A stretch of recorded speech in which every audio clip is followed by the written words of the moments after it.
Seriously, where are my keys? I knew today was going too smoothly. Great. I've lost them again. Our whole morning's ruined. You've been looking for less than a minute. And my brain already wrote the ending. That's impressive and just a little dramatic. Okay, let's slow down. Where do you actually remember holding them?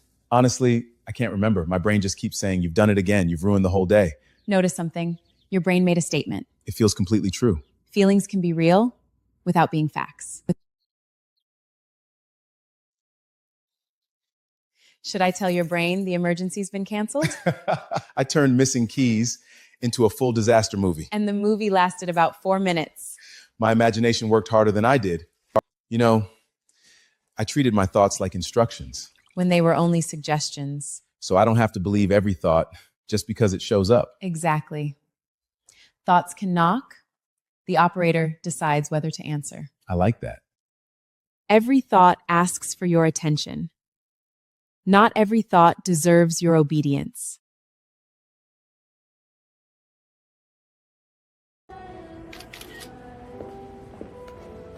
No, I don't like any of these. Really? I thought they looked great. My smile looks strange. My face looks tired. My hair isn't sitting right. That's your brain talking. It sounds very convincing. Can I ask you something? Sure. If 10 strangers saw these pictures, how many would notice all those tiny things? Honestly, probably none. Then why does your brain act like everyone carries a microscope? Maybe my inner critic has better eyesight than everyone else. If somebody talked to you the way you talk to yourself, would you keep inviting them shopping? Absolutely not. Then why does that voice automatically get your vote? Maybe I've been treating every thought like a fact.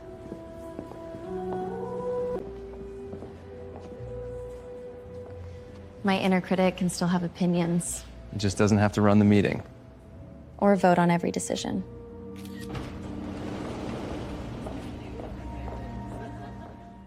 The loudest voice in your mind isn't automatically the wisest one.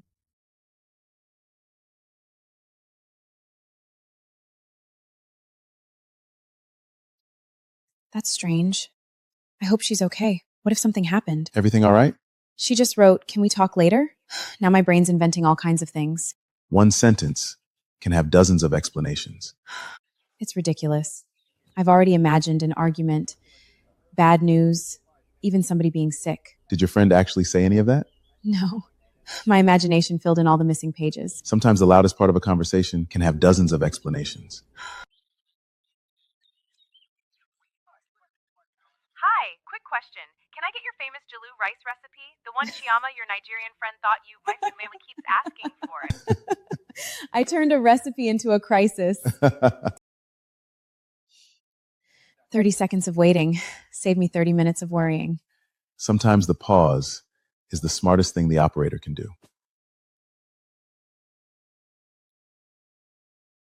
Between a thought and a reaction is a space. That's where the operator lives.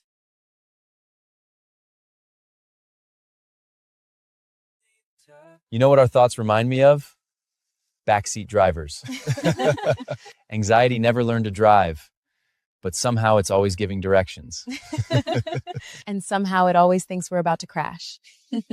Overthinking is even worse. It keeps saying, let's just go around the block one more time. Just one more lap, just impossibility, just one more scenario. Meanwhile, life's already moving. Anger's different. Anger thinks pressing harder on the accelerator fixes everything. Even when the road ahead says, slow down.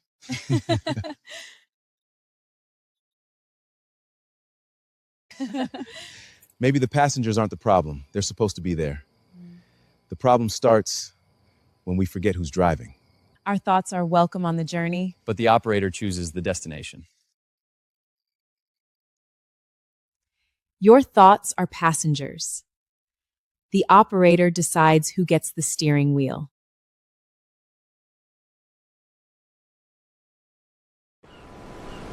You know what surprised me this week? The catastrophic thoughts still showed up. The difference was I noticed them before I reacted. That's a very different walk through life than we would have taken a month ago. I caught myself comparing my life online again for about 5 seconds. Only 5? Then I remembered Instagram isn't my real life. Progress. I almost canceled my presentation. Fear told me I wasn't ready. I nearly did the same thing with another text message. My brain tried writing another disaster. Good thing we stopped letting fear write the script. Maybe growth isn't having better thoughts. Maybe it's making better decisions. After the thoughts arrive. Our thoughts can make suggestions, but the operator makes the choice. Freedom isn't having perfect thoughts. Freedom is choosing which thoughts deserve your attention.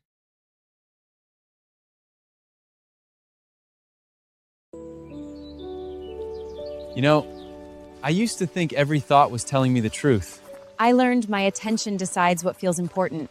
Not everything my mind points me toward deserves to be followed. And I learned predictions aren't directions. For me, awareness gives us a choice. So after everything we've learned, what exactly is the operator? The operator is the part of you that notices the thought without becoming the thought. Funny thing is, I still have anxious thoughts. Me too. The thoughts didn't disappear. We just stopped letting them choose the path. Same minds. Better awareness Better decisions. and a better life, one choice at a time.